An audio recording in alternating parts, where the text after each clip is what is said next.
So I can't remember the last time we had a bike on test in MBR with a coil shock, but this month we've got 3 bikes on test. And Al, what's the motivation behind this? Well, if you watch enduro racing, especially at the upper level, like at EWS, you'll see that loads of riders use a coil shock, but there aren't actually that many brands that produce a bike where the coil shock is standard.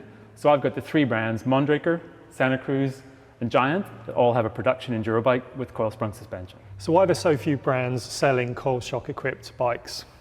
To be frank, because it's so a pain in the ass. And why is that? Well, with an air sprung bike, you just attach a shock pump, set the pressure. With a coil shock, you got to take the shock out of the bike, you got to have multiple spring rates.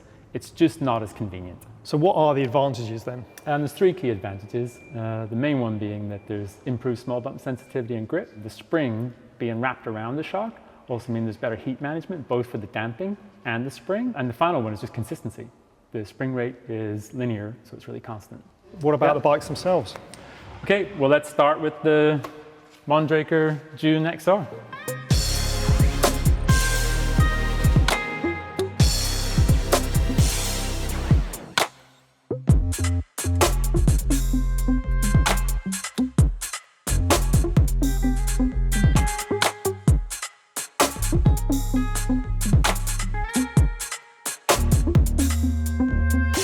So this thing is a stunner. This right? thing? No, this thing is a stunner. Like, there's no 2 ways about it.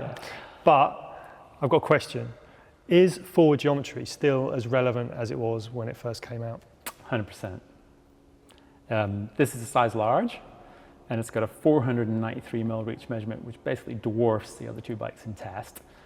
And they've still got an XL. Right. So you've got loads of space for like taller riders to get on a Mondraker. So yeah, it's really relevant. But what's more relevant with this bike is it's actually got adjustable geometry, which is really rare because it's got a full carbon frame. So most brands will not let you put a angle adjust headset in a carbon frame, but Mondraker, with the Mondraker chips that come with this bike, you've got plus or minus 1 degree on the head tube, and you've got a 10 mil chainstay length adjustment. And that's really relevant on the L and the XL frame size, so you can grow the bike proportionally, front and rear. That sounds great. So I know that's something that they came up with the Sumum a long time ago. And Totally. And it's filtered down, it's totally relevant, and like it's a great tweaker's feature. Yeah. I mean, I'm really attracted, like that feature on this bike, like I'm really attracted to it. It's and great. What did you run it in? Just for the... I ran it with a stock head angle because the front center is quite long. Even though this isn't the slackest bike in test, it's got the longest front center and with the longer chainstay insert, just so it helps load the front tire. Yeah. And another thing that this bike took from the Sumum is obviously the zero suspension. So it's a twin link design, and the June XR pumps out 160 mil on the rear and 170 mil up front. And the suspension, was that a standout feature of this bike? No, the geometry and sizing were the standout features on this bike. In fact, we had a couple of little niggles with the suspension.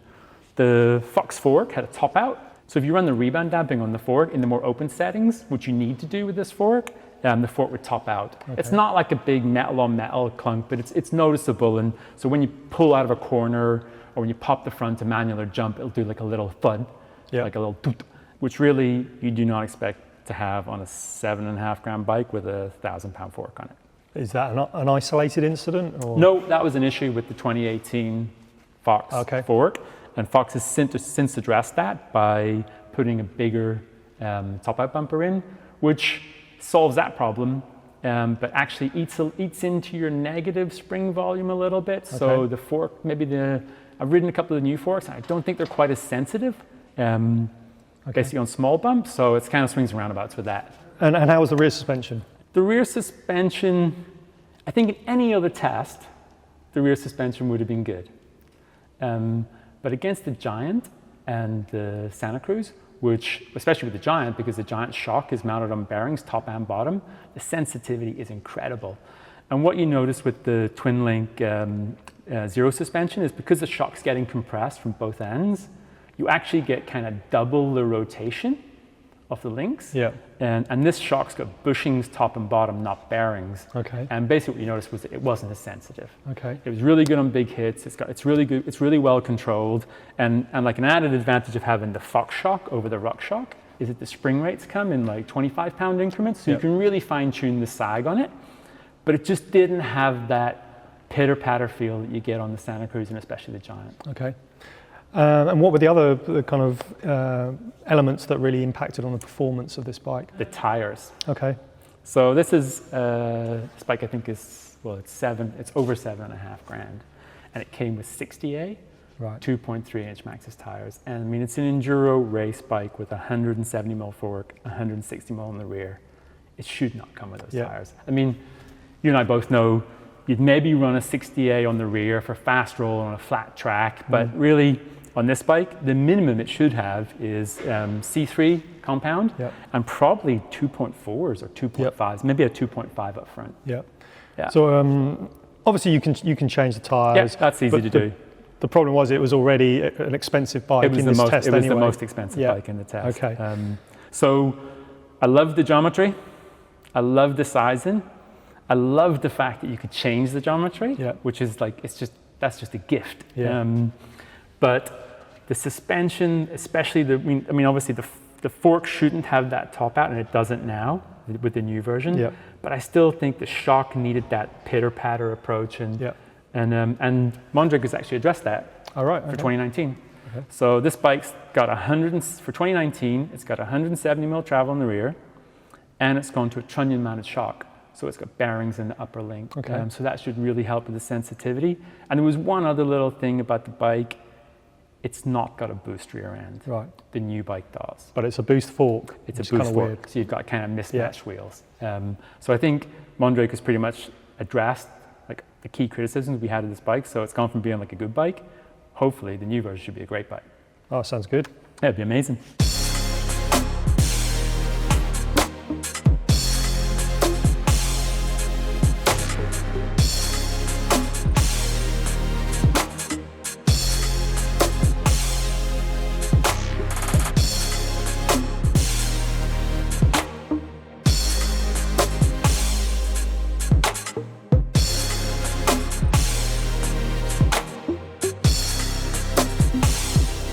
So the Mondraker scored an 8. The new Nomad scored 9. Yeah. So why was that 1 point better? The thing that impressed me most about this bike was how well it pedaled. I mean, you went to the launch of the bike. Yeah. Did you ride it with an air and a coil, or did you go straight to coil? Yep, rode both shocks.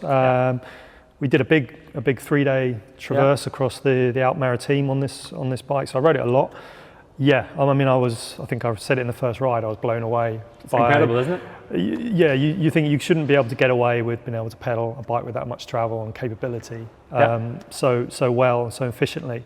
And the last day I put the coil shock on, and then I was like, oh my God, this thing is an absolute riot. You could just take so many liberties with the coil shock. It's the first coil shock I'd ridden in a while, and I was like, why haven't I been riding? I know, one but for so that's long? the thing. That's the thing is we ride air shocks all the time, and they incrementally improve and they get better. And because they're on all the bikes, you think, yeah, these are really good now, and you forget how good a coil shock is. And I mean, and this shock's got like a lockout lever on it.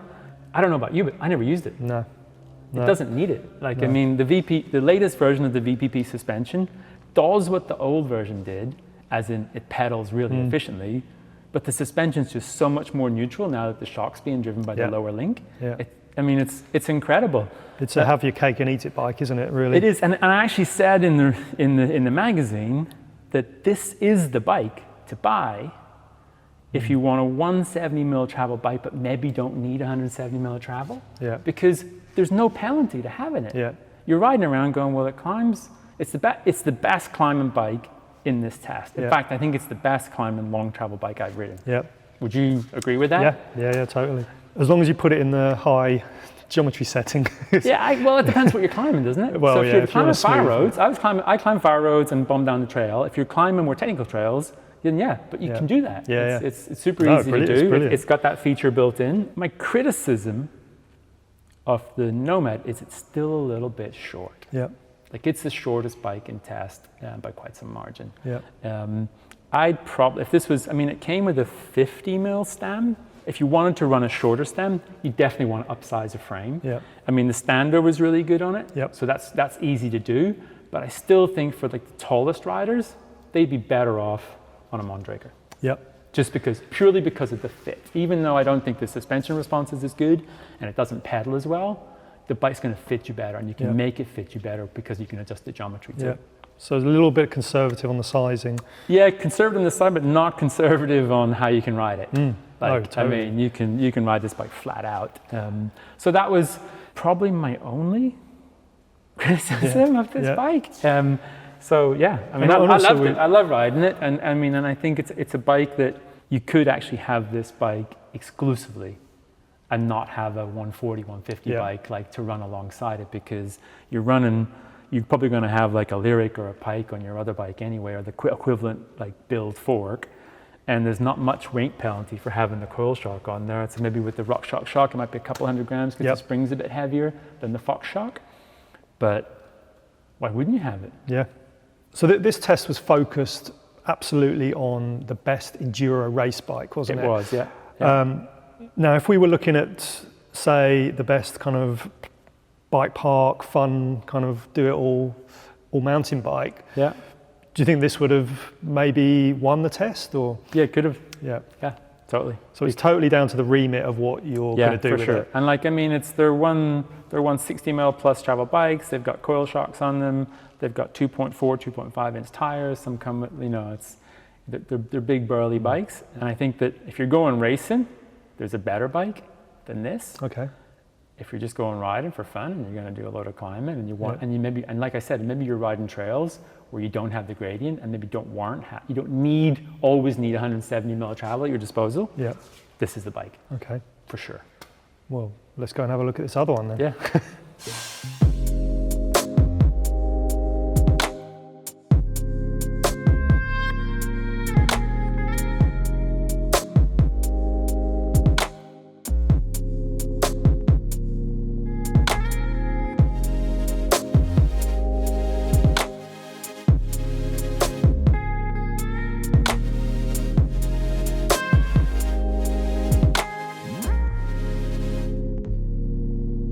Okay, so that was the Nomad, that got a 9. Yeah. This is the winning bike in the test, isn't it? Yeah, 10 out of 10 for the Giant Rain. Okay, and it looks to me like last year's Rain, but it's actually completely new, isn't it? Yeah, it is completely new. The Maestro suspension layout is still the same, but it's still got an aluminium rear end, but it's now going to boost. So it's married to a carbon front end, but the geometry is completely changed and the sizing. So the bike got longer. It didn't get any lower, it just got longer in the sizing. And in terms of like how that sizing like positions with the other two bikes we've looked at, it's bang in the middle. Okay. Yeah, it's basically sits right in the middle between you've got the Mondraker at one end, you've got the Santa Cruz that's a little bit too short at the other end, and this bike just sits for a size L, it sits right between the two. Okay. And like, I'm 5'11", and for an L, this bike fitted me like a glove. Okay. Like it's perfect. So is there a size above this? There is, but not in this specific model. Okay. Giant UK bring in XLs in 2 of the other models, but not in this model. Okay. So this is the top of the range, isn't it? It is top of the range. So you have to go down the range. And when you go down the range, you do not get the coil shock. Okay. You get the air shock. Right. So this is very specific to this bike. Okay. And so what were the other kind of standout features that made this the test winner? The suspension. Like the rear suspension on the Giant with the coil shock just feels amazing. You've got the sensitivity of the coil married to the Maestro suspension where the actual shock's mounted on bearings in the upper link and a bearing in the lower link. It's attached to the lower link, and the sensitivity is just incredible. The grip, it's got loads of support, it doesn't bottom easily. And I think with the sizing, the weight distribution on the bike just feels spot on. Okay. With the Mondraker, it's a big bike, and you kind of have to play with your bar height and where you are on the bike. The Santa Cruz is a little bike, so that's what makes it really playful and nimble. This bike, you just feel like really poised. So like maybe on a 10-minute run or whatever, and you're fatigued, you're not having to think about, I need to load the front or I need to get back. You just kind of ride the bike in the middle, really neutral, super easy to ride. And so that great suspension, if you were racing, for instance, is that giving you grip Yes. throughout the stage. It'll give you grip throughout the stage, and it'll give you, and I'm convinced it'll give you less fatigue. Yeah, okay. It'll be less, Which is really less important. abuse in your body, and Yeah. especially if you're not an elite level racer and an athlete, you've got a regular job, and you're going racing at a weekend, you want all the help you can get. Yeah. So one thing that's pretty obvious from there, it's got a remote lockout on the bars. What's all that about? Well, like I said, this bike is super sensitive. So when you're climbing, it doesn't feel anything like the Santa Efficiency Cruz. of it, It's yeah. just not got that directness to it. So you can like flick the lever on the bar here, stiffen up the compression damping, and the bike will just sit there. It's a real advantage, I think, more psychological. And I don't know if it'll improve your efficiency for climbing, but just knowing that your suspension's more stable, and like when you're really tired, you're not thinking, oh my God, my shock's moving, it's robbing me of energy. You can just keep grinding up those climbs. The RockShox remote is a little bit clumsy. It doesn't feel super positive, but like obviously it's not like a seat post dropper where you're using it like, I never use it mid-run or something like that. I would just use it to get on the climb. But they've actually got a new version of this, which is on like the a little grip shift. on the twist grip, which can go here so it doesn't interfere with your dropper, and like that'll make it way more useful. So. And this has got the Lyric on there, which is one of your favourite forks. It hasn't got the 2019 Lyric because obviously this is a 2018 bike, but it's still an amazing fork. Yeah, the sensitivity is really good. I think the tuning range is really good for different rider weights, and I think that's where the advantage it has over Fox. The Fox fork, especially on the Mondrake, you just run everything wide open. So you've got all these adjusters and you just run them all wide open. And I'm average guy, so if you're a few kilos lighter than me, you can't go more than wide open. Whereas the Lyric, you can definitely get a nice, like I'm running the rebound mid, I've got low speed on here for like stability, and you can tune that back, or a heavier rider can add more. So like that's a huge advantage. There's options there, Yeah, massive. And last year's bike, I think, came with carbon wheels, am I right in thinking? It did come with carbon wheels, and they've ditched them. Right. In fact, all of the bikes in this test have alloy wheels, and I think that's great. Okay. Because, I mean, there's a slight weight penalty to be paid for having alloy rims. It's not as much as it used to be, because all the brands have made their carbon rims heavier if I made them stronger, and as a result they're heavier, so like the weight difference isn't that much. And you can have an alloy rim on there, you can ding it, maybe not puncture, and definitely finish your race. So I think that's that's a bold move from Giant to kind of go, hey, we had our own carbon wheels, we made a mistake, they're gone. So that's listening to the racers, isn't it? It is, totally. Something like the Coil-Sprung as well, just it shows that they're I mean, this is a race replica bike. Like right down to it comes with a 2.5 inch shorty front tire. Right. This is 100% race replica. That's a pretty cool. It's great. Pretty cool tire setup. And it's better than, although it looks similar to last year's bike, it's definitely an improvement. In fact, I had last year's bike, and I was reluctant to send it back until I tested this year's bike because I really liked that bike as well. I was kind of worried brands cock it up all the time. And then when this turned up, I went on the launch, I rode it, and even on the launch, I wasn't fully convinced because I didn't have the right spring rate on the bike on the launch. It was a little bit too firm, and I was like, man, I'm not sure about this bike. But then we got it into test, and I got some different springs, and I got my sag set up correctly. I was like, the sizing, the suspension, the addition of boost on the rear, and the spec, the race-ready spec, I was just 100% sold. So Coil-Sprung Enduro bikes, definitely massive advantage as long as you get it set up and take the time to set it up right. Yeah, totally. I mean, like if we just look at this bike, if anyone at home is running like an air sprung shock, just take your bike and do the classic old DH test. I can guarantee your bike doesn't do that. It's going to go boom. It's going to bounce. It's going to go dunk. And like, and you can hear it. So that wraps up our Coil-Sprung Enduro bike test, and like Giant's done an amazing job. And I really hope other brands bring out Coil-Sprung bikes because, as we both know, there's definite advantages to having it. Well, hope you enjoyed that. Next group tests coming up are the Enduro e-bikes and £1,000 full suspension bikes. So keep an eye out for those.